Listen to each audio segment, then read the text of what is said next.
Pulau Samosir,Siapa yang tidak kenal dengan Danau Toba? Danau terluas dan terdalam di Indonesia ini menjadi salah satu ikon wisata yang diunggulkan tahun ini. Presiden Jokowi mengumumkan bahwa Danau Toba menjadi prioritas pengembangan destinasi tahun 2016. Bagi masyarakat sekitar, danau vulkanik ini menyimpan beragam mitos yang masih dipercayai hingga kini. Mulai dari ikan mas raksasa yang bersemayam di dasar danau sampai sosok wanita berwajah rata. Inilah 7 mitos sosok di Danau Toba.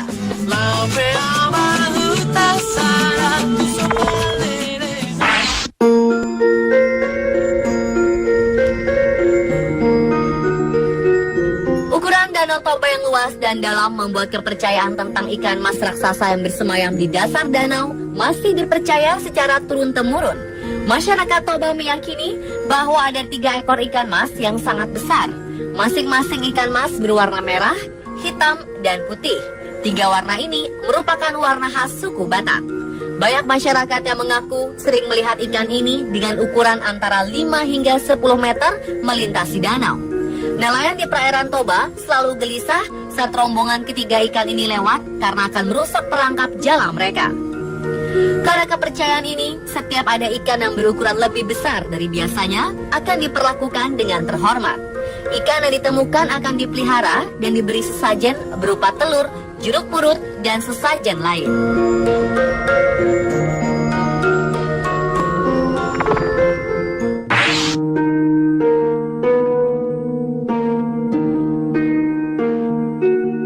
Sosok berikutnya adalah seekor naga penjaga Danau Toba. Konon kabarnya, naga ini adalah anak leluhur Toba yang menjaga danau agar tidak kering. Naga ini masih sering muncul hingga sekarang. Beberapa nelayan yang sedang menjala ikan di danau kadang sering bertemu makhluk besar bersisik seperti ular besar berenang di danau. Namun belum ada yang bisa membuktikan keberadaan naga ini. Dengan luas dan dalamnya danau, kepercayaan tentang naga ini tetap dianggap masuk akal. Panjang naga diperkirakan setengah dari keliling Danau Toba. Jadi, yang masih leluasa hidup di danau tersebut.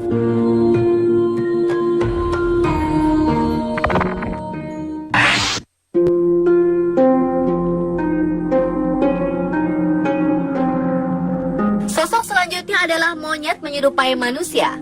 Sosok ini pertama kali tersebar ketika sekelompok mahasiswa menghabiskan malam bersama di tepi Danau Toba. Kelompok pemuda ini mengabadikan gambar mereka dengan berfoto bersama. Salah satu foto menampilkan sesosok makhluk yang agak aneh. Makhluk itu terlihat berada jauh di belakang mereka. Bentuknya seperti monyet, namun mirip manusia yang berwajah tua. Daerah sekeliling Danau Toba memang banyak yang masih belum terjamah oleh manusia. Jika kita berangkat dari Medan, kita akan melewati pegunungan dan hutan yang masih asli dan jarang dikunjungi manusia. Di hutan ini masih banyak monyet yang hidup dengan nyaman. Terkadang mereka turun ke jalan dan terlihat bergerombol di tepi jalan raya. Hal ini mungkin yang memunculkan mitos monyet menyerupai manusia di sekitar Danau Toba.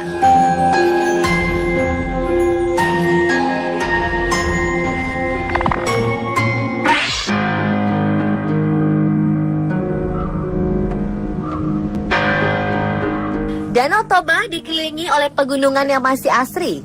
Hal ini membuat suhu di Danau Toba akan berubah menjadi dingin ketika malam hari.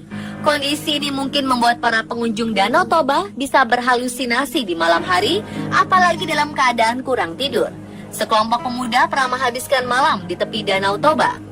Karena tidak bisa tidur, mereka memutuskan untuk menghabiskan malam dengan bermain di tepi danau tersebut. Salah satu pemuda tiba-tiba melihat sesosok wanita muncul dari permukaan air.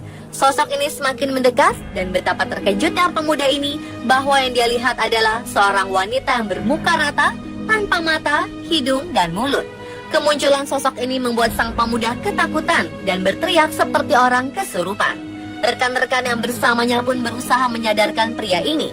Namun tidak satu pun yang melihat sosok perempuan berwajah rata tersebut kecuali pemuda ini. Cerita ini pun tersebar dan menjadi mitos di Danau Toba.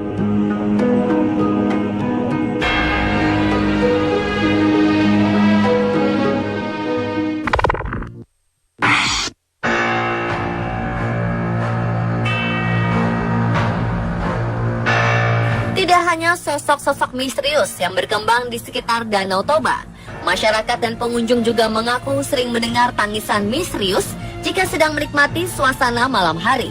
Suara tangisan kesedihan ini terdengar memilukan, seakan masih memiliki hutang di dunia. Konon kabarnya, tangisan ini berasal dari korban-korban yang tewas tenggelam di Danau Toba.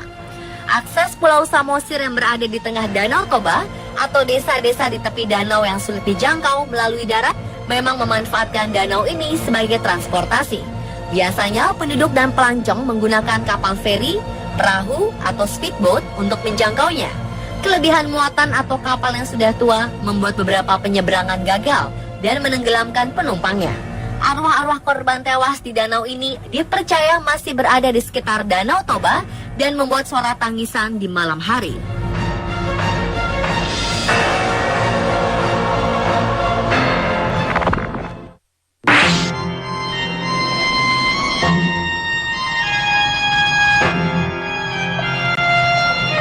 Pada akhir tahun 1948, Belanda kembali ingin merebut kemerdekaan negara Indonesia. Mereka pun membonceng tentara sekutu untuk menyerbu Indonesia. Hal ini membuat para pemimpin bangsa Soekarno, Syahrir, dan Haji Agus Salim dibuang ke Sumatera Utara. Awalnya mereka ditempatkan di Brastagi, kemudian dipindahkan ke Parapat, kota kecil yang letaknya di tepi Danau Toba. Di kota ini, Bung Karno dan kedua rekannya tinggal dari akhir Desember 1948 hingga akhir Januari 1949. Rumah pengasingan Bung Karno di Parapat masih berdiri megah dan dijadikan rumah bersejarah. Tamu-tamu pemerintah Provinsi Sumatera Utara sering menginap di situ selama bertugas di kota Parapat. Beberapa misteri muncul dari rumah ini. Pengunjung yang menginap sering mendengar suara-suara dan langkah kaki dari ruang pertemuan yang dulu dipakai Bung Karno. Tidak hanya suara, beberapa pengunjung mengaku mengalami gangguan oleh makhluk-makhluk tak kasat mata.